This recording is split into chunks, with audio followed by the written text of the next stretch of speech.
I'm a musician. I'm a welder. Um, Lover, sinner. I'm a business owner. I'm affiliated with B.M.I. That's about it. I first started playing when I was like 19, 20, maybe a little older. That might have been what I told the girls.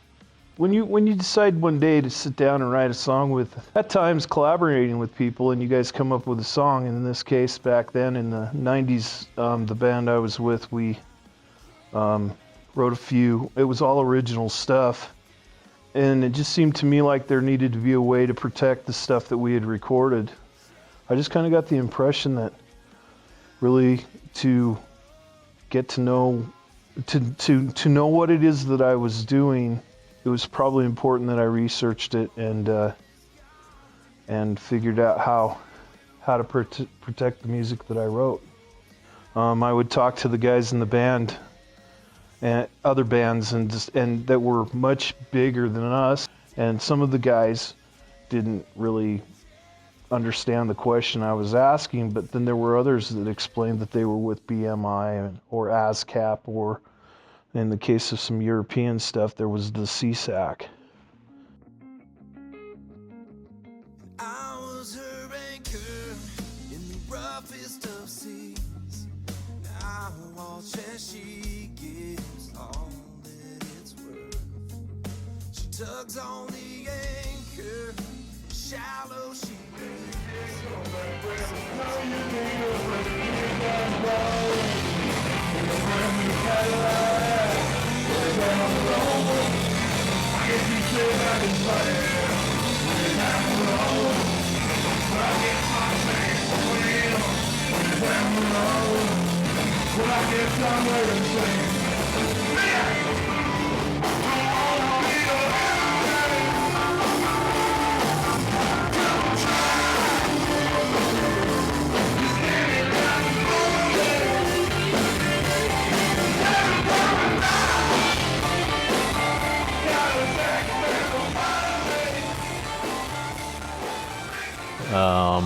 There's different agencies in all different countries that are the same as the agencies that we have here. In fact, a couple of the agencies that we have here in the United States are foreign-based agencies. B.M.I. is the one true American agency that we have here. But in all other countries, they have similar collection agencies, and they all, from my understanding anyway, they all work as a collective worldwide with one another through the publishers and so forth. My understanding is that they work on behalf of songwriters, composers, all of the sort of behind the scene, well, the copyright holders of music, and sort of work as a conglomerate to ensure that royalties are paid appropriately and mostly royalties are paid appropriately and copyrights aren't infringed, which is reasonable. B.M.I. is a nonprofit, and it doesn't cost me as an artist any money to have them represent the works that my music that I have copywritten. It doesn't cost me anything to become a member for them or member with them, and so it just seemed like a duh, you know. They not only collect the fees that are paid through these different venues, or whether it's movie contracts, you know, that audio has been used for, or whatever it's used for within public performances, but they also go to bat for the copyrights. You know, they actually do a lot to help protect all of the material that's in play as well. So. Well, my understanding, at least what I've come to see, is that they are, for lack of a better term, kind of a watchdog group, either B.M.I. or A.S.C.A.P, either one, that their purported means of existence is to make sure that the artist's rights for compensation for their works is not infringed upon, and that they view themselves as a means to collect money for the artists in and of themselves. At least that's been where I've come to understand over the years. My understanding, they represent various artists that in turn they bill us for using their music, us as the venue holders. I think there's B.M.I, A.S.C.A.P, and S.E.S.A.C, I believe. S.E.S.A.C, excuse me. And it's my understanding that they'd like you to buy a license through all of them, because no one agency has been signed with the responsibility for every single recorded piece out there. The original music that we did, there had to be a way to at least make a little bit of money, and B.M.I offers that opportunity through the royalties that you collect for your public performance. We did a lot of shows in the Portland area where we didn't get paid a dime, and it was the clubs there, they would just hustle you, you know. Yeah, well, it's great, you know, this is just good publicity for you guys, you know, and we'll have you back, and never made a dime doing it. B.M.I is actually a higher rate than A.S.C.A.P at the moment. The way I understand it is B.M.I basically represents a half to 2/3 of the artists. A.S.C.A.P catches the other third, is what I was assuming. S.E.S.A.C, I don't know where they're coming in. This is a new one that I've gotten recently. And honestly, I don't know that much about them, their billing rates, or how they're going to treat us small venues.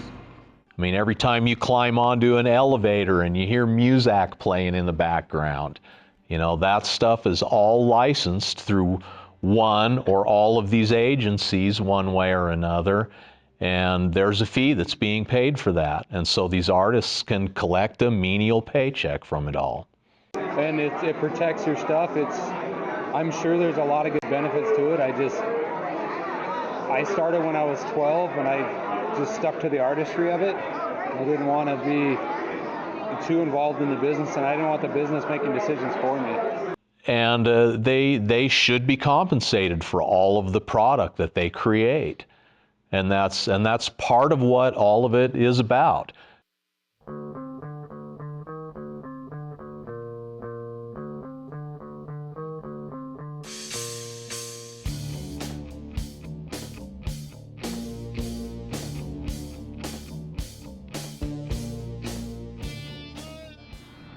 Oh man, when I was a kid, I got into Creed. Was the first band I really heard, like a rock band, and I wanted to play guitar, so I picked it up, taught myself, had a couple good buddies that played, and so we kind of made a little band when I was 16 in California and practiced out of my dad's shop, and then it's just been a passion. I absolutely love it. Ever since then, I just love music, love singing. I did choir all through high school too, and that helped out quite a bit.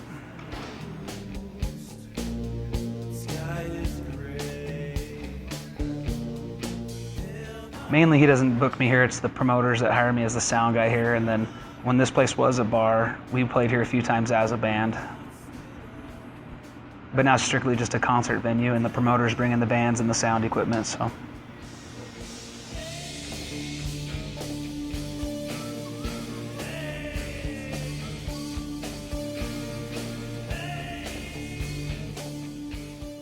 From what I've understood, they try to collect royalties for playing previously written music by artists. I think they do promoting too as well and stuff like that. I kind of looked on their website. I got a flyer, read through it a while ago, but I just really don't associate with them or really care to, so. Playing music since I was 16. I've been doing live sound and recording in studios since it's probably 2002. If a bar owner can't bring a band in because the B.M.I tells them they got to pay a fee and they can't pay that fee, then it shuts down our job as well. The only benefit I could see is to the artist, but not to, you know, local guys just trying to play music and bar owners just trying to run a business. So 4 total vocals, 1 dedicated just to Mad Child, right?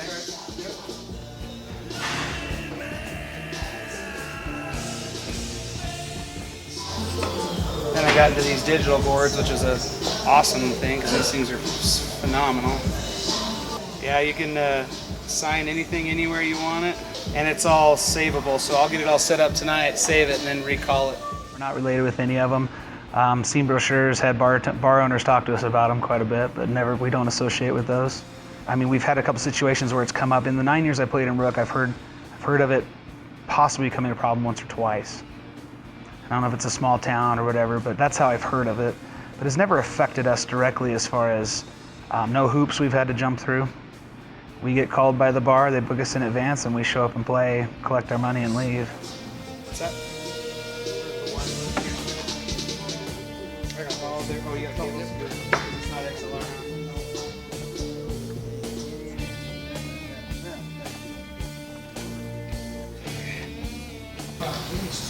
Oh, I would have loved to do custom. Do they want the hanging one?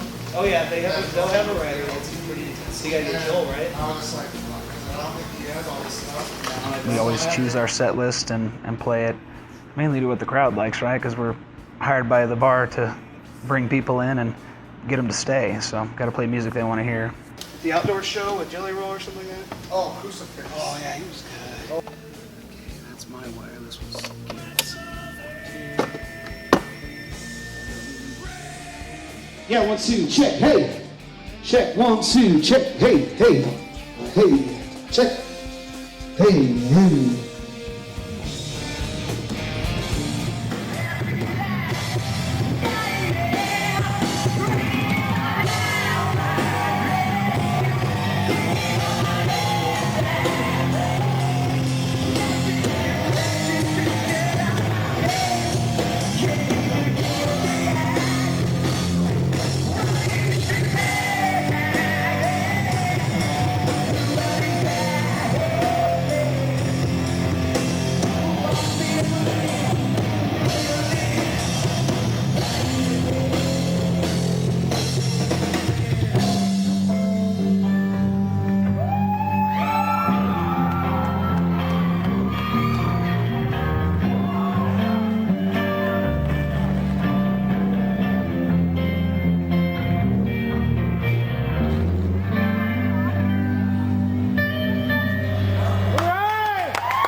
Started, yeah, or at least 2009 would have been about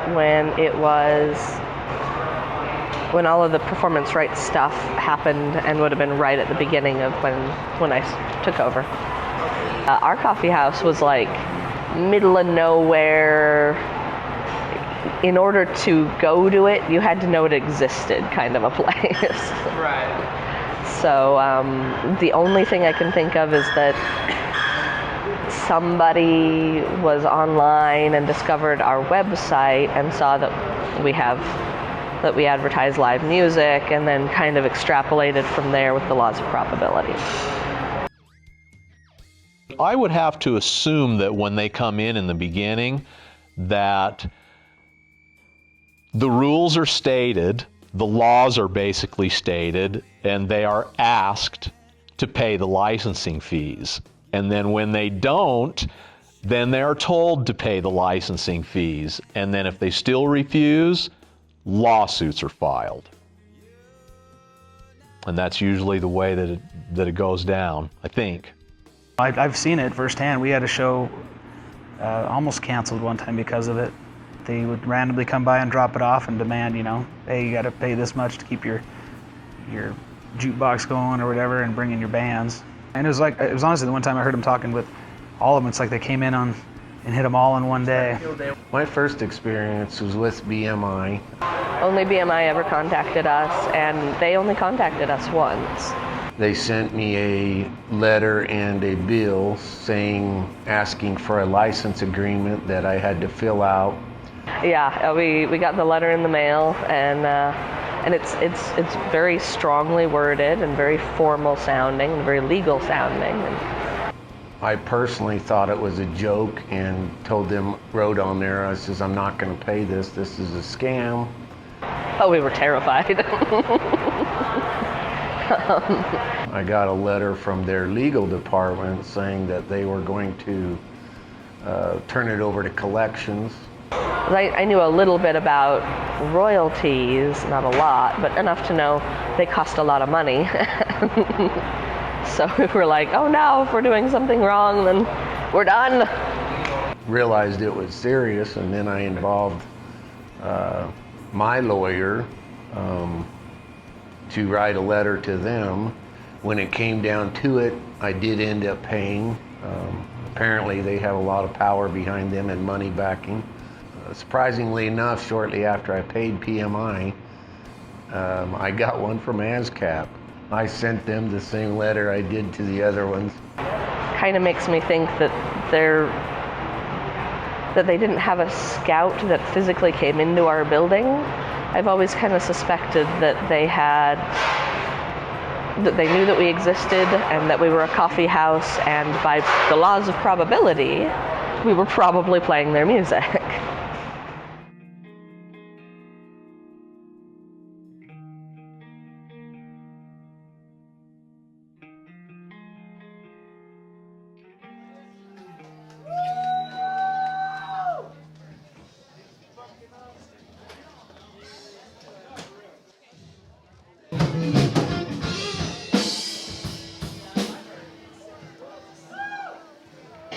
I'm still drunk from the birthday last night, sorry.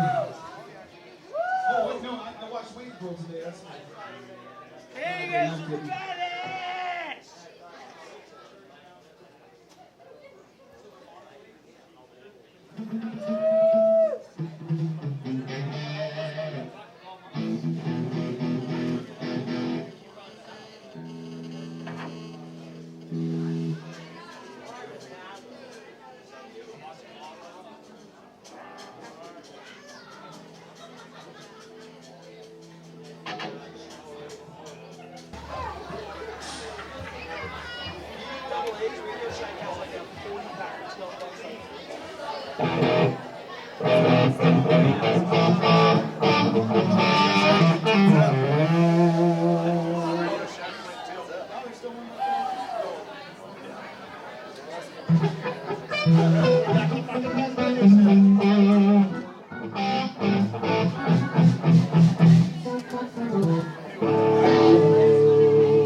All of the agencies have different bylaws unto themselves that constitute what the licensing fees are. When you get on B.M.I's site, you'll see there's ways to click on this, to click on that. I'm going to put a show together, and it's only a one-time event, and it's going to be this, and it's going to fall into this category. After you've answered all those questions, it's going to tell you this is how much it will cost to get the rights for the performances of B.M.I represented artists. So that's when I started looking into the rules and the laws and all of that. And I do have to admit that some of them, from certain angles, do seem to be a little bit unfair. I know for our establishment, it was more than we could afford. I suspect that under most circumstances, it's probably reasonable enough, given the body of music that's available through performance rights organizations. I'll give him this, it's tough for the bars to pay that. I can understand how that's ridiculous. I know they had different licensing tiers, so to speak, based on what it was that you were doing with the music. And you know, based on your dance floor, based on the space you have. Based on my occupancy rate. The amount of square feet that our establishment was, and that we didn't have more than 6 loudspeakers or something per room, or 4 loudspeakers per room, something to that effect. The number of nights I play a week, a year. What your space was and how many customers you got, that kind of thing. And based on how many seats, I can totally understand how they feel like they're being treated unfairly. We don't book as many bands as we'd like to because of this, because our rates increase. I bet you they've taken a 75% increase since I started in 2005. Why they've laid the rules that they have down the way that they have is anybody's question. You take a big franchise and they get some ridiculous cuts. They pay a small fee compared, it's a large fee, but they have a lot of establishments, whereas the mom and pops doesn't have that. I mean, I'm sure from the standpoint of the people reasoning it out, it probably makes perfect sense. But when you're the guy on the end of paying the bill, it's difficult to see all that, I'm sure. I received a bill the other day from A.S.C.A.P. This is from A.S.C.A.P. We wound up being very careful about how we went about music because part of the copyright laws and whatnot also involved live performances. And I don't know where they come up with these numbers, but live music 4 to 7 nights a week is $5.88 per person per week. So we didn't allow people to do live recordings. Enhanced to recorded music is $1.98. We even jokingly had a sign that said no dancing because that's an entirely separate set of copyright laws. Yeah, the figures I don't know where they're coming up with, which is another question I'd like for them to answer. We would have just not piped music at all rather than pay the $300 because it wasn't in our budget at that point. But from that standpoint of it, I mean, it's all really on the up and up. I mean, none of these representatives are doing anything illegal. The companies are not doing anything illegal. I was playing in a band in Seattle, and a band there that I knew at the time called The Crutch, they quit playing after a period of time because they'd signed a contract with A.S.C.A.P. They were taking basically 60% of what they were earning per night. I had paid my annual payment of $457.50 based on the structure that they gave me and the amount of music I pay per year on a nightly basis. I mean, next, what are they going to do next? Start charging me to play my CD in my own vehicle? You know, which I paid for. You know, when does the paying stop, I guess?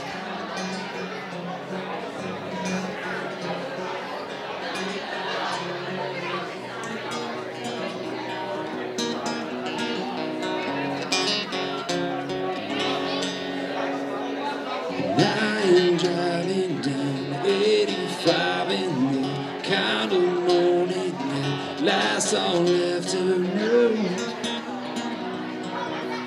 I'm stuck inside this game. 4 more exits to my apartment. I am tempted to keep this car and drive.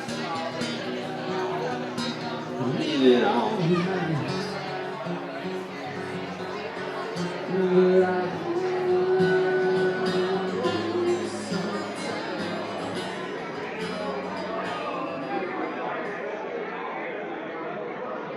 No, I will not go home with you. I'm registered with A.S.C.A.P. Which I did 10 years ago because I thought it was cool to have a card that said I was a member, that said I was an actual composer or a poet. You know, that to me was just bragging rights as a kid, you know. I never did much with it. At this venue, I started playing here probably 3 or 4 years ago, and it was under different management. It was actually the same owner of another venue in town, and that's what kicked this whole thing off. Was I talked to the same person that owned this venue that owned the other one. I was trying to book a show at the other one, and she said that she couldn't couldn't have live music anymore because A.S.C.A.P or B.M.I was suing her, taking her to court for it, and just basically getting upset about the whole thing. And she said it's okay, Todd can play original music for 2 or 3 hours or whatever, no cover songs whatsoever. And they told her that even original music nowadays is all sampled from old music. It's all basically the same stuff over and over. And that I couldn't even play original music without her having to pay thousands of dollars. But at the same time, when I show up at a place like this, I'll play original music as much as, I prefer to play original music. I'd rather something that I wrote be out there. But at the same time, about 100 people here tonight, they don't want to hear my stuff. They want to hear, some old 70s rock or some 90s country and this and that. And just fine, I'll work that into it. But I'm going to bounce back and forth and try to do what's going to pull the audience in and then play some of my songs while I have their attention. And when I start losing them, I'm going to play some more cover songs. So this whole thing is kind of I feel dirty about the whole thing, to be honest with you. It's like, I don't want to get anybody in trouble. At the same time, as a musician, I just want to play and play whatever I feel like, without having to get somebody sued or somebody going to jail or shutting their business down because of it. I don't think anybody here really cares what I play. As long as it's something that, they can dance to or be idiots to or whatever they want to do, Free country, but...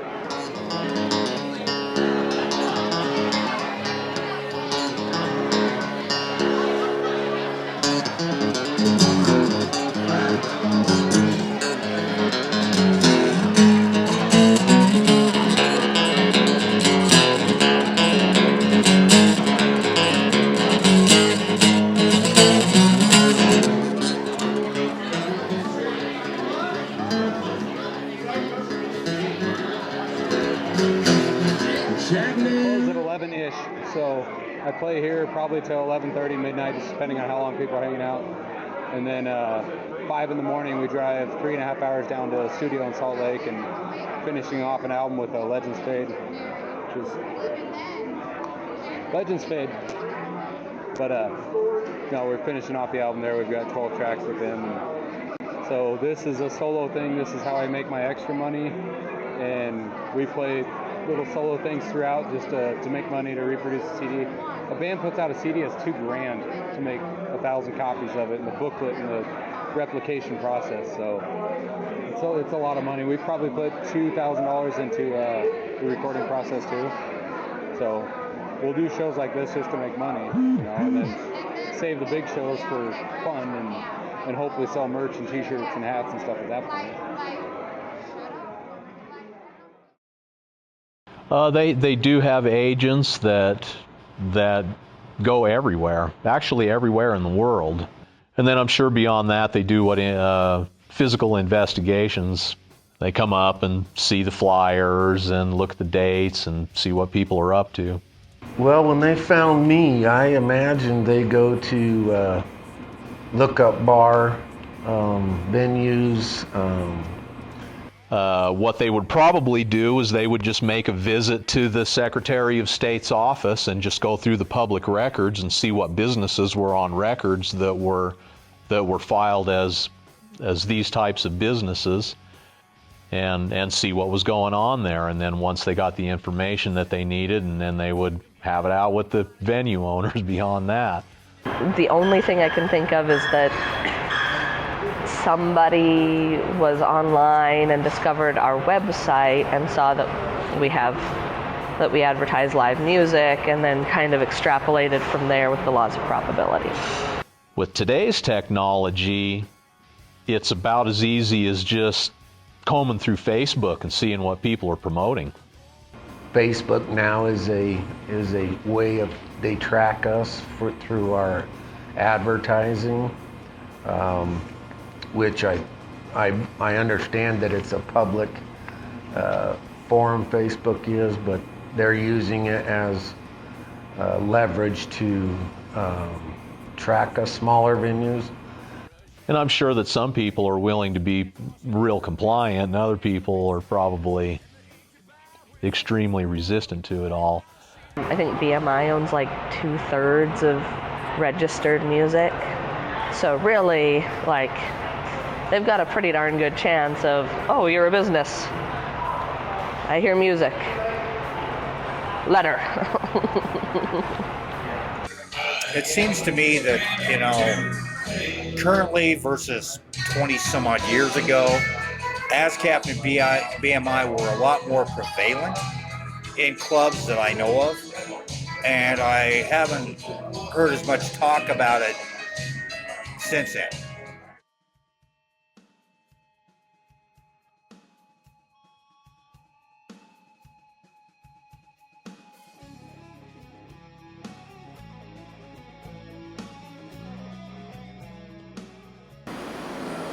These local bands, and I feel for them too.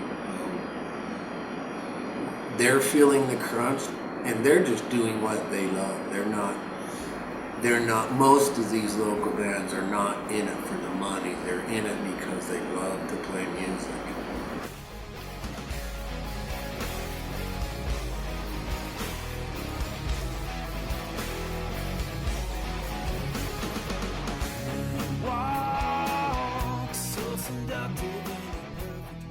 But social media is the only way nowadays that we can reach people to come in so that we can pay for that venue. So it's a catch-22. Do I put it on social media and risk A.S.C.A.P tracking it, B.M.I, S.E.S.A.C? You put yourself on the radar. Yeah, putting it on the radar, but we're doing that so we can bring it in so that we can,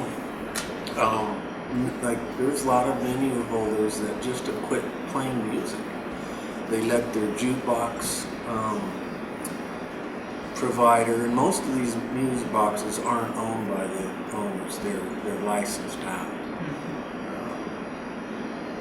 And I know one bar that they've got the jukebox where they can play karaoke through, and they have to come out and get the mic. I'm curious how B.M.I and A.S.C.A.P will handle that.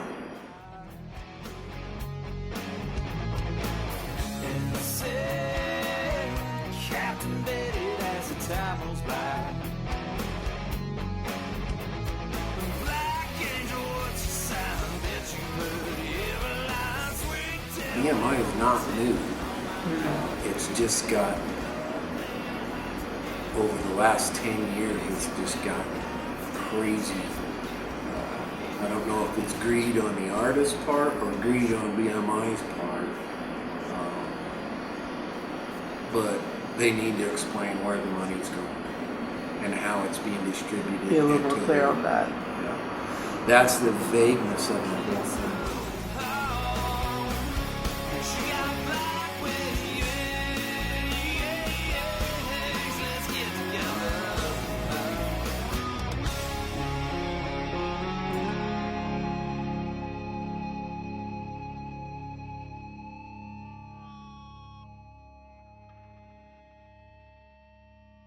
The most complex part of it is just monitoring what's actually getting played on the airwaves or being played in public or whatever. And then they just take all of that data and crunch it down and divide up the money from all of the licensing fees that they've collected on all of this stuff. And then it gets paid to the publishers and the artists mainly. They're billing me, I assume on the assumption that the local bands or something are singing their songs. How do they know that a band that comes in here is even using any kind of their music? The only way that they can monitor that is if the artists themselves, whether it be singular artists or bands, in conjunction with the venue owners, they have to report each of their performances and the songs that they performed and in what location they performed those songs in. Otherwise, there's no way for these agencies to know that those public performances actually happened. Well, I mean, there's a lot of nuts and bolts involved, but the basic overview is that songwriters and publishers, they register works into their respective A.S.C.A.P catalogs, and that's then going to be matched with incoming performance data from radio stations, TV networks, online streaming sites, background music providers, and that's going to be matched with the work that are in the catalog so that we know who to pay for each respective public performance. when we do a live performance, we send the promoter the list of our songs that we've done, and we report the show to B.M.I. that we did so that we can collect the royalties for the songs that we did the live performance of that they represent us on. And we report our performance because I wrote that music and I spent all the money that it took me to get my music copywritten, licensed through the production company. I've spent a lot of time and energy to do that. And they are rather forceful about what they do, you know, and they if they didn't go out and demand these licensing fees, the venue owner simply wouldn't pay it. I mean, and that's, you can see both sides of the story in all of that, you know, so that's the reason why they have to have representatives that come out and visit the venues, or at least make a phone call and say, hey, we know that you're playing music in there and there's copyright laws and this is what it's stated, and you have to pay the artists for that.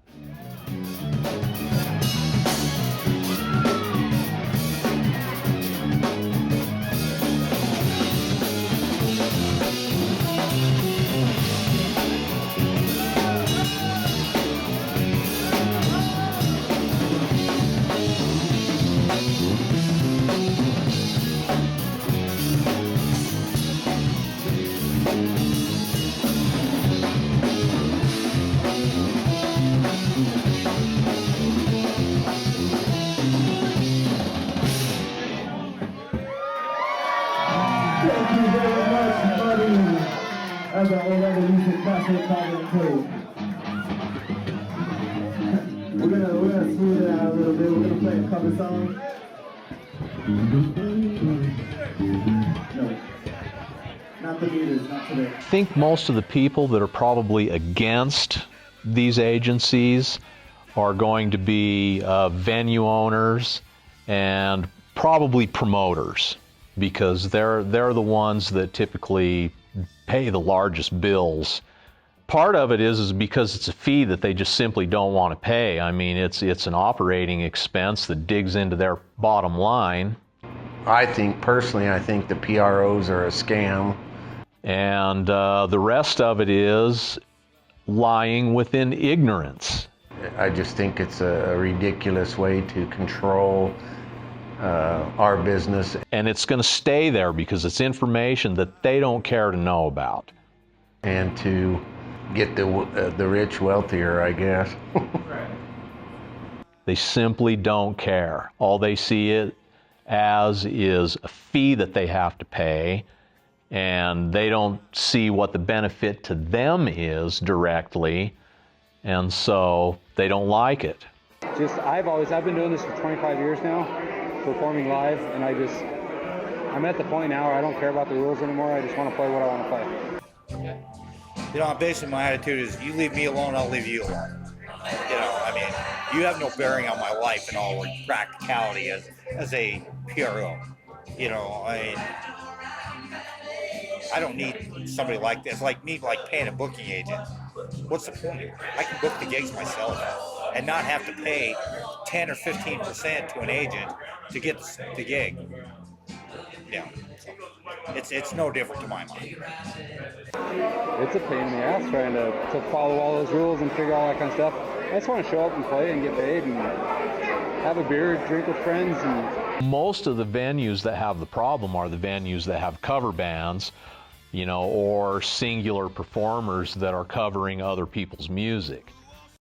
I mean, the thing is you know, if I were doing original material, that would be maybe a different story. But where we're a cover band, what would I get from them? Nothing. I mean, it would be a take situation, not a give and take, but a take on their part. I would get nothing out of it. You know, in which case, obviously, you've got public performances happening with all of this material. It doesn't belong to the people that are performing it. We try to make everything our own, even though it's pre-written. We just put our own twist on it, and we spice it up, I should say, but never taken away from the original. We try to make it our own in a way, but it doesn't belong to the venues that are using it to bring money into their pockets. And shoot, I mean, I've got 80 songs in my repertoire, so I'm sure I mess up the words, so maybe I'm not plagiarizing, apparently. A band is an interpretation of that music. It is not a like spot on recording of said recording. A fee just naturally should be paid for that. Those artists should be paid for their material getting used for somebody else to make money off of. It's not worth my time because this is a hobby that I happen to pay for all this equipment you see behind us and the passion of what we do. So I don't feel anyone else needs to tap into that. They don't pay cover bands royalties whatsoever. I mean, you don't get it. The artist is the ones theoretically supposed to get it. And like I said before, I question how much they actually get. To play in an original group is at our age with families and kids, it's a lot more taxing. At least we can support our habit, and it's definitely not a full-time job, so I have no desire whatsoever to register with any of them. Every artist out there, with a few exceptions, sure, have all been in cover bands before they became recording artists. And it just strikes me as really funny that how this supposedly works. And they'd probably be honestly happy that people still enjoy their music, especially the Leonard Skinners and the Zeppelin songs we do and the Tom Petty's. The classics never die, and they're great. And what it comes down to is if I make $200 to play a show tonight for 2 hours, $100 an hour, great money, If the venue was to say I will pay $250, but you have to play these songs, I wouldn't take the show. And that's kind of how I see the whole business side of the P.R.O.s, is if I was to have to jump through those hoops and everything, I wouldn't be playing what I felt these people wanted to hear. It wouldn't be worth it. That would kill it for me. If they saw the end result of where their money was being spent and how it was being spent, they might not feel as bitter about it as they do.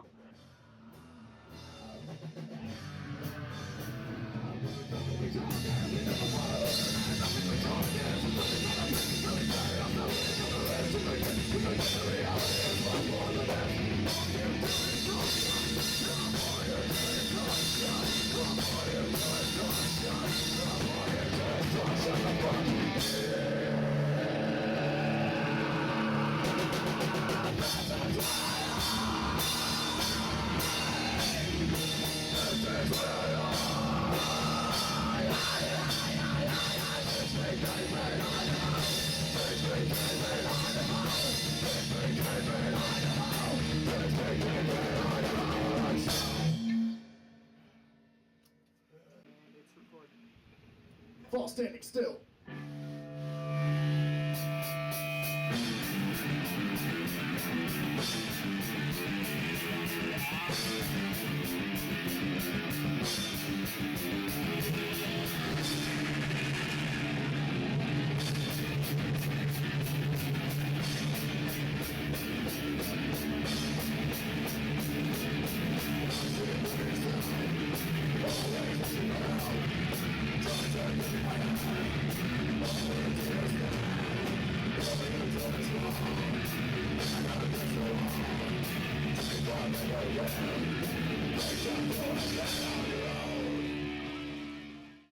If they could tell me that the money went to a certain artist at a certain place or whatever, I probably would feel better about it. If every small business like myself is sending them money, are the artists getting that money?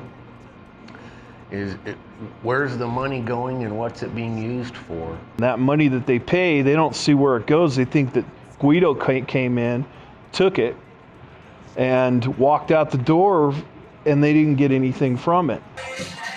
How they pay the artists, I mean, exactly. Documentation of what they pay their artists, percentages, and that, and also what they actually charge the bars and on what basis. Whether it be the jukebox or the band, I'm just really would like to know exactly what they do.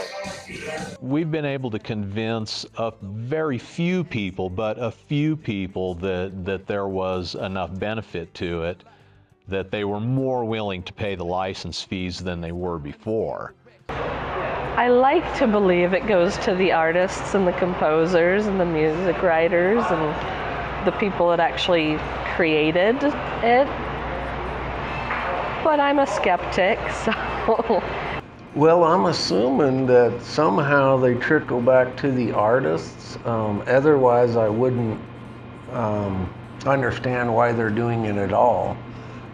The additional money that B.M.I collects that they keep is, from my understanding, is put into a big, huge monster account, and they have lawyers, and of course, with any nonprofit, there's their overhead, and they have big lawyers who protect our rights as artists and keep us and also publishers' rights, but mostly just the artists' rights to their music, and make sure that that nobody's getting it for free, so to speak. We were able to show them our deposit slips from what we got from it, which isn't a lot, but still something is always better than nothing, right? And just to prove to them that it actually does go to something worthwhile. It's not all just simply going to a bunch of fat cats that are getting rich for nothing, which they are in their own way. I have to admit that. Even though I know B.M.I and I'm assuming A.S.C.A.P and the other one are nonprofit organizations, you can be a nonprofit organization and still make quite a bit of money. I suppose it's like being a CEO of any large corporation. I mean, it's a high-pressure job, and you have to be compensated for what you're doing. But when a band comes through and plays a show, and they're licensed to allow that, we get a check in the mail for that performance that we did. Yes, all the artists in the band, if they're with B.M.I, would get a check in the mail for that. And I need to survive somehow, 'cause where I've been it no longer matters. There are many more avenues for an artist to make money off of the creations that they make, above and beyond just their own personal performances. If you spend enough time writing music, you realize that probably there's not a snowball's chance in hell that you're ever going to have a #1 hit. But if that was to happen and large amounts of money were to be exchanged, you would definitely want those guys on your side. The benefit is there, and it's worthwhile. It just isn't worth it to fight it. You just pay the licensing fees and you do the business and everything works out. When I sit down and I work on writing a song, it's not just about the song. I'm not one of these artists who believes that it's all about the music. I'm not saying it's crap. I'm saying it's not me. It's not all about the music. It's about, and then again, it is all about the music. The whole push to collect the money that I have coming to me for my performances is all about the music. It's time and it's energy that I have spent that can't be replaced. And that's all a complete benefit to the artists. You know, if it weren't for all of this stuff, the artists would just be simply giving it away. From a bar owner standpoint, I understand that they're trying to build a rapport, but you're not going to do it off the back of me as the artist. If you're not going to play legit like I have to play legit, then, because if I don't play legit, if I don't follow these little basic outlines of what it takes for me to collect money, I don't collect money. I play a place, I might become popular, I might have a #1 hit, my stuff gets ripped off, somebody by the name of Big Star comes along and frickin' I'm out. The bar that I performed it in is out.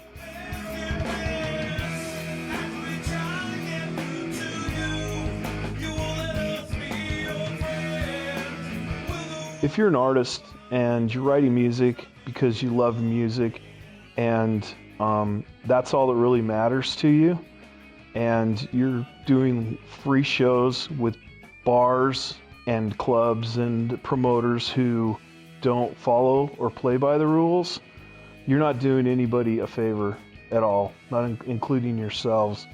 It's not going to cost you anything to become a member of them and start to protect your rights to your music. And it could turn out to be very, very, very lucrative for you and your family for 75 years after even.